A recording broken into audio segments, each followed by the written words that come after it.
And to my right we have... Hi, Zach. Hi, Zach. Okay, so first of all, before we even get to mulligans, match analysis, so on and so forth, let's acknowledge that our boy Mike Byrne is playing triple sleeved. Yeah, I mean, sometimes you like your deck so much, and it's, it's legacy. The decks typically tend to be worth quite a bit of money, so you want to keep those cards nice and safe. You don't want any unforeseen liquids entering your sleeves. That would be an unfortunate situation. Why get them sealed once when you can get them sealed twice? And why seal twice when you can seal them 3 times? Oh, you're absolutely right. Oh, and Mike Byrne's going to go ahead and take a mulligan. Looks like you're going to go to 6 here. Zach Rick's going to go ahead and keep his opening 7. Sneak and Show versus Painter. This is a really interesting matchup. How do you think this usually goes? Yeah, so both decks have quite a bit of interaction. I think Painter's got a little bit more. I think they will typically run a little bit more of the counter spells in main. They will still have the forces, same as Sneak and Show, but they'll sometimes run, not a really big fan of it, but sometimes they'll run like Hydro Blast or Pyro-Blasts, and then they'll also still have the Metallic Rebukes in the main. To kind of give them that extra edge. So having counter spells on turns like 0 through 4 is going to be a lot better for Sneak and Shows, because if you can get like you can snipe a Sneak and Show, then you're looking good. Sneak or Show, Sneak or Show. All right, so we're going to lead on Seed and Sign On for Mike Byrne. We're going to go ahead and tap it, and then untap it, and then play a Lotus Petal, and then probably tap it. And here's an Emery Lurker, the lock. Let's go ahead and see if that resolves. It absolutely will. We're going to mill the top 4 cards of our library, take a look at what we hit, and we do hit a single artifact. Mishra's Bauble brings pretty good value in this matchup. Card quality matters, and we're just going to lead on the Grindstone. Just send it. Oh, yeah. Just kind of like playing Emery, like, oh, it looks like the way might be clear, so let's go ahead and just slam this Grindstone now. Just get out of the way. It does leave that Lotus Petal open for Mike this turn as well, to be able to cast that if he does want that little bit of extra kick, a little bit of extra mana this turn. And Zach basically just playing an island and passing. Worth noting that Grindstone can target yourself, right? I do believe so. So he can actually mill cards to look for more stuff for Emery, which is interesting. Emery's going to go ahead and tap, go get that Mishra's Bauble, and it looks like we're going to start going card positive on Mike Byrne's side. I can already see that he has Forcible back up in hand. We're going to draw on the upkeep. Zachary's going to go ahead and draw to his draw step, play a Scalding Tarn, and then look at a handful of cantrips, sneak attack, pass back. Ooh, my drawing that paint is really good here. Looking for ideally some kind of like an LED would be nice. Some additional acceleration here so that you can try to get that painter on the board. It's been a couple draws, so it's Mike does know one of the additional cards that Zach has drawn so far, so but he kind of figured a little bit earlier the way was clear, but now it's just getting up to that 2+3 because you typically don't want to leave those pieces hanging around. Well, we also do see a Thought Monitor in this hand. It's worth noting it does cost 2 mana right now, I believe. Which may be something that draws a counterspell from Zach as he tries to clear a path for this painter to get on board. Yeah. See if we can maybe Mike can get something, get a little bit of a backup here. All right, we're going to go ahead and crack one of these baubles. In response, we're going to cast Brainstorm. Let's look at the top 3 cards of our library. Interpreting Volcanic, all right. Yeah, so we've got a couple of cards here that don't necessarily look like they have to be there. Specifically the second copy of Sneak Attack, but it looks like he's actually going to keep both the copies of Sneak Attack. Right. We're going to look at the top card. Yeah, maybe a little bit of gamesmanship from Force. Yeah. The games with Brainstorm and Mishra's Bauble are so very interesting. Where it looks like Byrne is thinking about cracking another Mishra's Bauble. We're going to do exactly that. He'll take a look at the exact same card. And then Zacharick's going to shuffle at the end of the turn anyways. Go ahead and get that Volcanic Island that he left on top to go ahead and conceal the most possible information. What's funny here is that getting that from the top of the library specifically conceals more information than searching your library for the Volcanic Island. It's the little things, right? It's like, okay, so that's not nothing. Yeah. And then we get to skill check Mike Byrne and see if he draws both of his cards in Zachary's upkeep, which is something I've literally never done before. He did so. Oh, he already did? What a master. Yes, we got this coming out. Fetch. Let's see if Zach here, he's got some options. He does have a show and tell, and he does have the sneak attack. So he does. Mike has quite a grip of cards on hand, so it's kind of like, oh, do I want to try to run this out into a counterspell possibly? Or, okay, so he's going to stick with the show and tell. Looks like we're looking at the show and tell. And Seems we're going to fine. show Force Pitch, Thought Monitor, presumably his only blue card.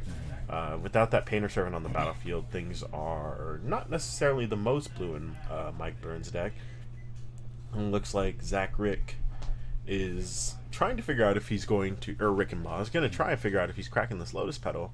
Although I'm not exactly sure what for. Let's see if he's got anything rolled up for this Force of Will. I don't think he does. Yeah. So Mike's playing that Spire of Industry here. It does give a little bit of a bonus here too for Zach, just because if he does draw a land next turn, he would be able to play the Show and Tell and then Show and Tell something in. So Mike's going to see if he could just try to go for it here. He's got the Painter in hand already, so he can just go ahead and slam this, see if it works. So we're going to go ahead and play the Painter. Presumably we would have defended that Show and Tell with the Force of Will if we had it. Yeah. And it looks like that's going to be the game. Yep. Painter's going to go ahead and take that. Pretty quick, pretty dry. Zach Rick didn't really draw the most interaction. No. Had his Brainstorm saw kind of just more combo pieces, which isn't necessarily what you want a ton of redundancy of in this matchup, right? Because this one's not necessarily about speed. It's about making sure that you buy the proper window for yourself to be able to kind of do the thing your deck plans to do, right? Yeah.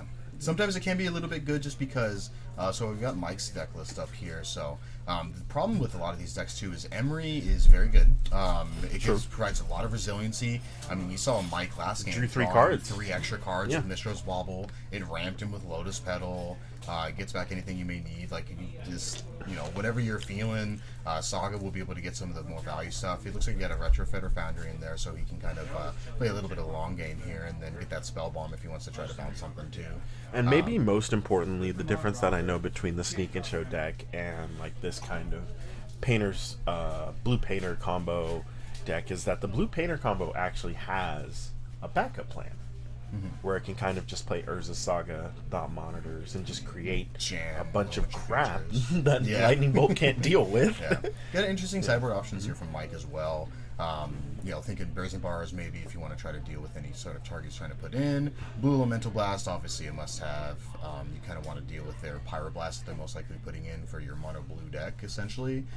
Double Force Negation always looking good too. Just get more of those counter spells to give your opponent a hard time, just kind of stopping them from doing the thing. Not really much else here. I mean, Heroimite's also an option just because of the sneak attack. He does already have one in the main board, but there's always a possibility of maybe cutting one more. Pithy Needle also good. That's already in the main board too. So main board is already pretty well positioned against Sneak and Show. Like, this already is a decent amount. It has more counter spells than the Sneak Attack deck does. So you get a little bit more resiliency, and then you just have Emery just drawing you a bunch of cards. So I would assume that what we're really looking at is those Elemental Blasts and those Force Negations if you can find space for them. Maybe even cutting a little bit down on his combo, specifically Grindstone, because it's fetchable with the lands, but it's not very easily cast into counter magic. There's no way to make that uncounterable, right? Zach, on the other hand, I don't know if we can get his list up here. Open deck list in top 8 actually makes this pretty interesting. So they'll both know what each other's sideboarding, and they have a general understanding of what they need to be doing. Mike looking like he might be leaving those Force Negations in the sideboard. Zach seems to already know exactly what he's doing in this matchup. So whatever it is, he's very secure in it. Definitely a possibility, because a lot of times against the blue decks, when you're playing Painter, then sometimes you just want to jam Painter and just name like red. It just turns off all their Force of Wills. Your Pyroblasts or your Pyroblast, your Hydroblast or your Blue Elemental Blast is just going to kill or counter everything in their deck, which is really nice. So it gives you a little bit more outs. Like, sure, it shuts off your Force of Wills, but when you're trying to make your opponent dead and shut off their counter spells, and that definitely works. Yeah, for sure. I mean, there's a lot of moving parts to a card like Painter Servant. I think one of the reasons why we don't see that design space enter too often is because of how funky the rules interactions are with it a lot of the time. But it's worth noting, it's real cool. It's really cool. Sometimes you just have to do it once and you realize, yo, this is broken. We can't ever do this again. But this specific one is really neat. The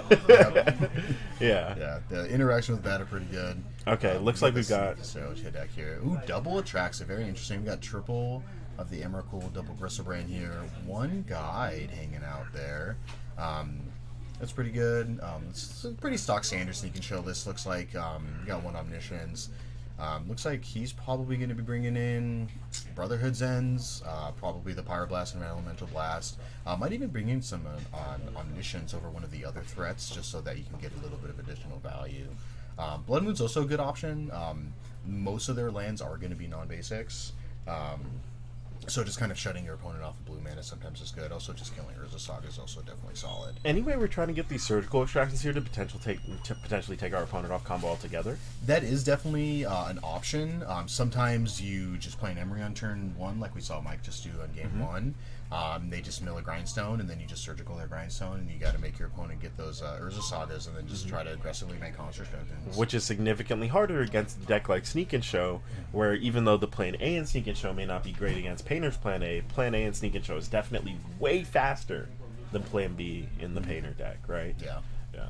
Especially when you're talking about cards like Brotherhoods and that interact much more positively, probably getting rid of like a non-zero amount of dazes, maybe even a couple cantrips, just to try and make sure we up that card quality that we're trying to have. Yeah, yeah, it is difficult for Mike in this because he does have Emeralds in his deck. So, Eric not really sure why he kind of scooped it up on game 1, just because his graveyard was shuffled back in his library. So. I mean, you do what you got to do. Yeah, it's like sure. Like if he doesn't feel confident enough, like that's why they typically run some Soul Guide Lanterns, so they can kind of just snipe those Emeralds right out of the graveyard. I'm gonna go ahead and assume that he drew all 3 of his Emeralds. Yeah, in good faith. All in his hand. Yeah, every single one. Yeah, Be presumptuous. Yeah, for sure. Maybe forgetting the Emeralds or anything. Yeah, I mean, hopefully he won't forget it in game 2 at all. But it looks like we're gonna get started here pretty momentarily. Cutting each other's decks. Go ahead and presenting. Mike Burns going to go ahead and draw his 7. Zach will do the same. And hopefully we get another interesting game where we see, let's see, definitely not doable. Only mana sources and a sneak attack. And then Burn looks like he has lands and spells. Relevantly colored lands and colored spells. So looks like we've got a solid opener there. No artifact lands, unfortunately. Like a Seed of the Synod. Oh, is that a Seed of the Synod? Oh, there we go. There's a Seed of the Synod in there, which is good. He's got that Seed, the Opal, so he can still get that turn 1 Emery. Yeah. And then have that Metallic Rebuke as well if he wants to leave that up instead. If you think your opponent's going to have the turn 1 Ancient Tomb, Petal, show and tell, then you can kind of get in there. But absolutely. But Zach's going to go ahead and draw up a new hand. Look at 7 new cards. Look like he sided in this Blood Moon, which surprisingly turns off a lot of the monocolored enemy deck's lands. He's going to go ahead and has some lands and some spells. Lotus Petal, Preordain, things like that. Lead on a Misty Rainforest. Fetch. Go ahead and grab presumably a basic island. Yes, sir. And I think we're just going to start cantripping. Yeah, sometimes it's just the name of the game with Sneak and Show. You just I've definitely seen multiple matches of Sneak and Show where you somehow show and tell an Omniscience, and then you're just like, Ponder, Preordain, Brainstorm, Ponder, Preordain. You're just sitting there, just digging for an answer, digging for a big creature to put in. Obviously, ideally an Emrakul. Take that additional turn just so you can close that game out. All right, so it looks like we're gonna go ahead and lead with this Preordain. Look at the top 2 cards of the library. We're gonna see Omniscience, Gristlebrand. We're gonna top the Gristlebrand, bottom the Omniscience. Then we're just gonna go ahead and pass the turn. All right, so looking here. I mean, I have to assume that this turn at some point ends in an Emery. And there we go. See if Zach has anything for this. Oh, it looks like it's just going to go ahead and resolve. We're going to mill relevantly Pithing Needle and Painter Servant. So if Zach has that surgical extraction, now seems like the time. Oh, yeah. Get those painters out. We're going to go ahead and untap and draw. We're going to have an Ancient Tomb. I don't think Zach here has a show and tell. So it looks like he's going to slam this Blood Moon and then get rid of his opponent's blue mana for at least a turn. I mean, essentially, Mike can draw almost any artifact, except for Mox Opal to be able to produce that blue. So relevant text.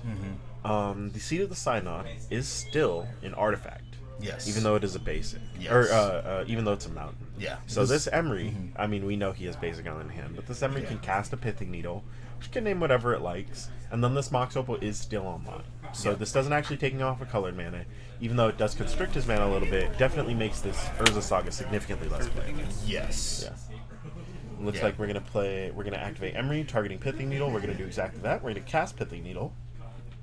Yeah, presuming probably naming the. I mean, it's good options. You can either just hit Gristlebrand just because you don't want your opponent to draw some extra cards, but could name Sneak Attack as well. Sneak Attack is definitely a good choice as well. Yeah. Oh, interesting. All right, we're gonna go ahead and put that island on the battlefield. It's good. This does leave Metallic Rebuke open for Mike. Yes, it does. Mike does have an answer in his main board for mainboard and sideboard for Blood Moon. Like, he does have that Haywire Might, and Mox Opal does produce that green for him. Fortunately, he would have to either plan an additional Emery and mill it, or try to draw it naturally. Not getting that with Urza Saga with Blood Moon. No, on the absolutely battlefield. not. Oh, well, there's a Painter Servant. I guess we can just... I mean, if we natural draw combo, that's good enough, right? I think he does have 2 Metallic Rebukes in hand, so that's pretty good. Oh, that's a lot of protection. Yeah. Especially considering those Ancient Tombs are only producing red mana right That now. 1 red, yeah. Yeah. All right, so we're going to go We're getting ahead. the Emery beats? Oh, are we? All right, No, we're okay. getting the Boo, All boo. right. All right, we're going to go ahead and play a Painter Servant, which is probably correct, but also lame. Yeah. Yeah. Kind of a tough spot for Mike here, too, because it's like you want to be able to name a different color so that it shuts off your opponent's Force Wills, but he does still have a Force Will in hand, so shutting off his own Force Will feels pretty bad. It might just be correct to do so. I have to assume that his Force of Wills or Mike's Force of Wills are more valuable than Zach's Force of Wills right now. Yeah. Looks Mike like he is did much do closer blue, on so. board. Okay, for sure. All right, we're going to go ahead and just play a Lotus Petal land pass. We're going to pass back to Mike. Mike's going to draw another copy of Metallic Rebuke, is that? Or He's Lotus already had Petal 2 for the Lotus turn. Petal. Lotus Petal for turn. And, I mean, eventually we're just going to cast an Emrakul, right? Yeah, funny enough, you can actually also just you can hardcast Force of Will now. He does have that 5th mana, so let's get him for 2. Yeah, let's get him for 2. They both can hardcast those Force of Wills. We're getting in there. Yeah. Ancient Tomb's getting worse every day, baby. All right. And then I think they're both sitting on relatively reactive hands and dead cards, so he's just going to go ahead and pass back. Zach is going to draw a copy of Sneak Attack, and he's going to just slam it, see what happens. We could very well see just a hard cast Force of Will here, which I actually like over the Metallic Rebuke at the moment. He does have double up on the Metallic Rebuke. Force of Will seems fine for the time being, just to hold on to, just because if you do Force, then you kind of got to exhaust all your resources right away. But he's able to double Metallic Rebuke in this situation and still have mana for it. Yeah, and it is worth noting that Metallic Rebuke is not going to be online for much longer if we creature on lands, right? Yeah. Yeah, so... Yeah, well, it does have... what is the name of the ability? Convoke with artifacts? Well, I'm saying for Zach, since Zach is almost at the point where he can pay for Metallic Rebuke. Oh, yeah. We got that blast. Blast that Blood Moon away. And then Blood Moon's slam gone. that Saga. There Blood we go. Moon's gone, baby. We got the Saga online. Always feels good. Yeah, absolutely. Yeah, turning that back on for you. And are we going to still attack with both these creatures right here? Yeah, Zach's is not looking in a good spot. He's got, I believe 1 card in hand. And a couple turns, that Saga's going to go get a Grindstone and end this game. Absolutely. And there's not too much interaction that Zach has for lands beyond the Blood Moon. Yeah. We're just going to go ahead and play a second Painter Servant to make sure we get extra got by this Brotherhood's End. Yeah. And we're going to go ahead and pass back to Zach. Zach's going to untap. He's going to draw a card. It's an Emrakul that is not remotely castable right now. No. I mean, his Ancient Tombs are out back online now. Yeah, so. for sure. You are absolutely right about that, my Jam friend. and Emery, see if we can get a Grindstone and just close this out right now. Yeah, absolutely. Let's look at the top 4 cards of our deck. Soul Guide Lantern. That is also a good hit here. You definitely want to hit that Lantern so you can prevent your opponents from shuffling with their Emrakul back. Exactly, yeah. So I think we're probably going to lead with this Lantern. Nope, we're just going to... Maybe he's just Gonna trying go to get for it. Zach the exact same way we got him last game and see if it works. Let's see if Zach remembers her this time. He's just going to take a peek, see what's going on, see who's got the sideboard cards. Deep in thought. Not exactly sure. I'll fetch. This is too Fetch accurate. while you're in there too. I'll fetch. So that See the thinking going on. so I can grab a land before I shuffle. The neat thing with open deck lists is you know what your opponent's sideboard is, but you don't know what they side here. You don't necessarily know what their plan is. So I think what's happening here is Zach is just going to go ahead and get his land. And then... I'm not sure where his hand disappeared to, but I assume he has a set aside somewhere. But Zach has realized that Emrakul is going to shuffle his deck back in. Yeah, which is a good thing. I believe Zach has an Emrakul and a Griselbrand in hand. Yes, he wherever does. his hand may be hanging out. Yeah. This does still set up Mike for still win next turn. Like he still has the Soul Guide Lantern Lantern. in the graveyard. Unless Zach kind of put in surgicals and kind of snipes out of the graveyard, then it's going to be kind of difficult for Mike to get this to close this game out. Would be a 6 surgical, though. Absolutely. Ooh. All right. Well, That's gonna be pretty good. we know he is Force of Will back up here. Yeah. So we're going to go ahead and cast that. There we But go. those are There's the a last handshake. cards in Mike's hand, and that's going to be the handshake. Looks like we're going to be moving on to the finals pretty soon, shortly here, folks. We know we've got the mono blue painter deck, and definitely going to be an interesting finals. Mono blue painter is always a deck that's kind of fun to watch, even if like a lot of players kind of think what it does is boring, which I can understand. But that means interaction, like this really neat but kind of fragile 2-card combo. I'm always a big fan of stuff like that. Yeah, definitely fun. Taking another look at the deck list here.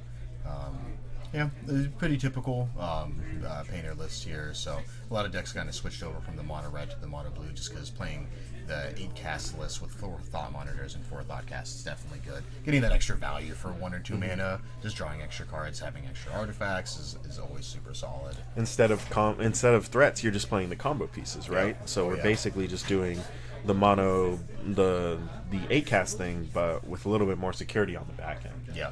And also, those Urza Sagas matter a lot more because they fetch one of the combo pieces, which is probably the difference between this deck being better or worse than the actual 8-cast deck, right? Most Yeah, definitely. they're in